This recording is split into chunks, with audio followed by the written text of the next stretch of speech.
YouTube, alors aujourd'hui, comme promis, la deuxième partie de la vidéo du Biblitour est arrivée.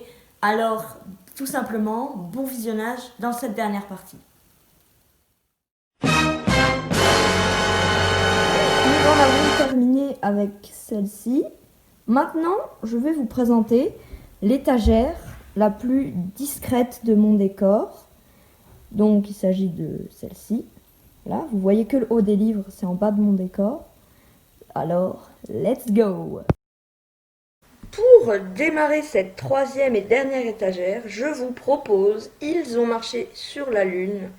Donc, il s'agit d'un livre documentaire que j'ai adoré, qui retrace les histoires des alunissages des missions Apollo 8, 11, 12, 14, 15, 16 et 17. Donc, en fait, c'est un livre très très bien si vous vous intéressez à la Lune. Par exemple, moi j'ai eu une période où j'étais passionnée de l'espace et de la Lune. Donc ce livre, je le recommande vraiment à tous ceux qui sont spatiophanes, entre guillemets. Donc je continue en vous présentant First Man. Donc il s'agit de la biographie de Neil Armstrong, donc qui est le premier homme à marcher sur la Lune. D'où le titre du livre, First Man, qui veut dire premier homme. Donc ce livre est très intéressant si vous aimez cette personne et que vous voulez connaître son histoire dans les moindres détails. Pour tout vous dire, on est extrêmement bien immergé dans sa peau et c'est dû en fait à au type d'écriture. Ça a été très très bien écrit pour permettre une immersion. Si je devais ajouter une petite note, il y a eu un film sorti en 2018, donc le film est inspiré du livre. Je l'ai vu et pour ma part, il retrace bien le livre.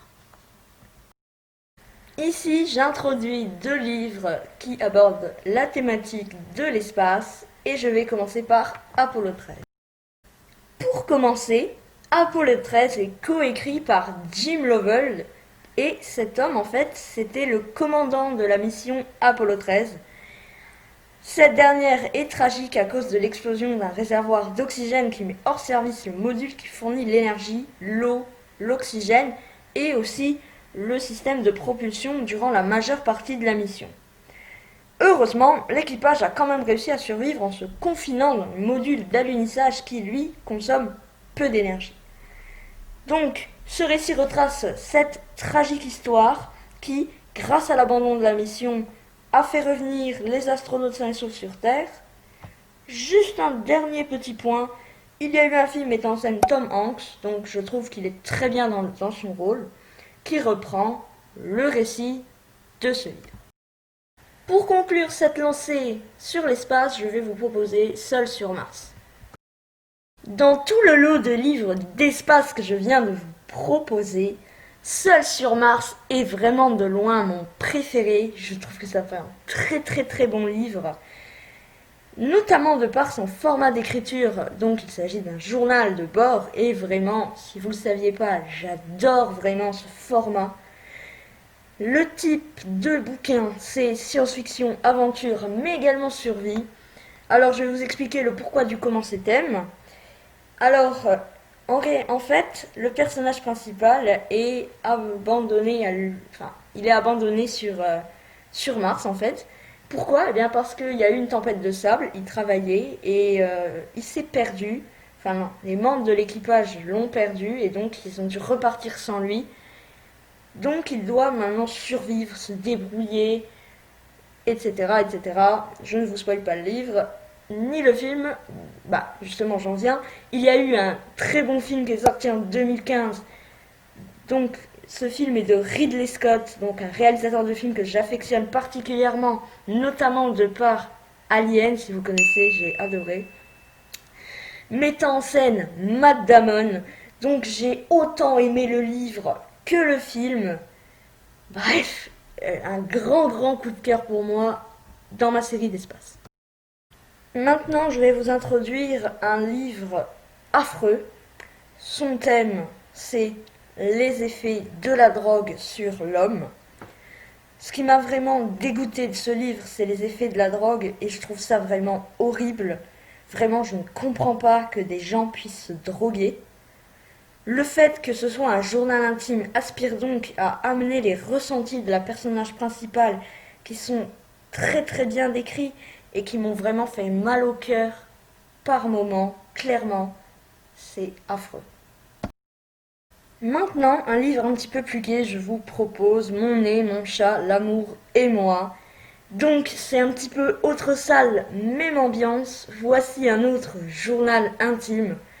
Alors par contre celui-ci traite des problèmes et des complexes qu'on peut ressentir quand on est une jeune fille d'une quinzaine d'années, tout y en ajoutant une partie de bons moments de cette période. Je le recommande car les personnages sont intrigants, parfois amusants, mais c'est surtout un livre agréable à lire. Je vous présente un autre carnet de bord. Il s'agit de Regarde les lumières, mon amour. Alors ce livre, je l'adore, je l'ai lu 3 fois. C'est l'histoire d'une femme qui emporte un carnet avec elle toutes les fois qu'elle va faire ses courses. Et à l'intérieur, elle s'exprime sur ce qu'elle ressent, sur ce qu'elle voit. Et elle nous ouvre l'esprit sur notre modèle de société. Donc, je trouve que l'autrice, qui est le personnage principal du livre, explique clairement ses idées ainsi que ses points de vue sur notre société de consommation et elle m'a fait moi-même réfléchir sur le sujet. D'ailleurs, dites-moi en commentaire si vous voulez une chronique ou un genre de débat sur ce livre.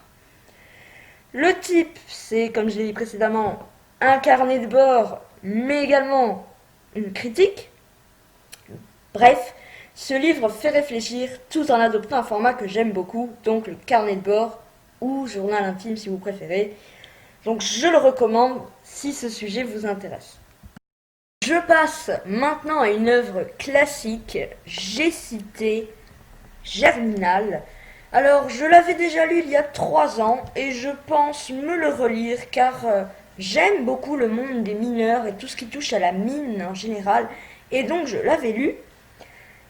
Donc si vous êtes passionné du monde des mineurs et de la mine, je ne peux que vous le recommander. Les descriptions ainsi que l'ambiance nous offrent un tableau du monde industriel français du 19e siècle, signé notre romancier français Émile Zola.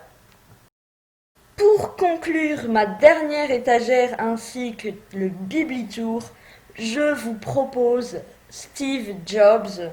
Donc c'est un livre que j'ai particulièrement apprécié car il s'agit de la biographie de Steve, le cofondateur d'Apple qui est malheureusement décédé en 2011. Donc avant de continuer, j'aimerais vous dire un petit mot. Donc il faut savoir que je vais vous sortir une vidéo hors série sur Apple dans la semaine parce qu'on est à l'approche d'un événement qui s'appelle la WWDC, donc c'est une conférence. Mais voilà, j'en parlerai dans cette vidéo justement. Et que je parlerai beaucoup de ma passion pour cette marque et surtout de cet homme ainsi que de sa vie passionnante. Je reprends donc en disant que Steve est mon idole et que sa biographie m'en a appris énormément sur sa personne, mais aussi sur les produits qu'il a conçus. Je le recommande bien évidemment à tout le monde, mais surtout pour tous les fans d'Apple, mais aussi pour tous les fans de produits tech, etc. Sans oublier les nostalgiques de cette épopée au slogan Think Different, où cet homme présentait l'iPod, l'iPhone, l'iMac et d'autres produits marquants pour toute une génération. Juste avant de terminer, une petite note. Il y a eu un film qui est sorti en 2015 qui reprend sa vie. J'en parlerai dans la vidéo hors série, mais vraiment c'est un très très bon film qui a été réalisé par Danny Boyle mettant en scène Michael Fassbender qui est un très très bon acteur selon moi. Sur ce, je vous laisse avec la conclusion. Pour conclure cette vidéo, n'hésite pas à commenter pour petit 1, me donner des conseils pour que je sois de plus en plus parfait, et petit 2, pour me dire, toi, quel livre t'as le plus préféré dans mon Biblitour, ou encore même, demande-moi une chronique d'un des livres que j'ai présenté. Vraiment, ça me ferait super plaisir. Ah, et juste petite note, merci beaucoup pour tous les retours sur la dernière vidéo. Vraiment, merci. Vous êtes adorables. Voilà. Donc, surtout, portez-vous bien, bonne lecture et ciao!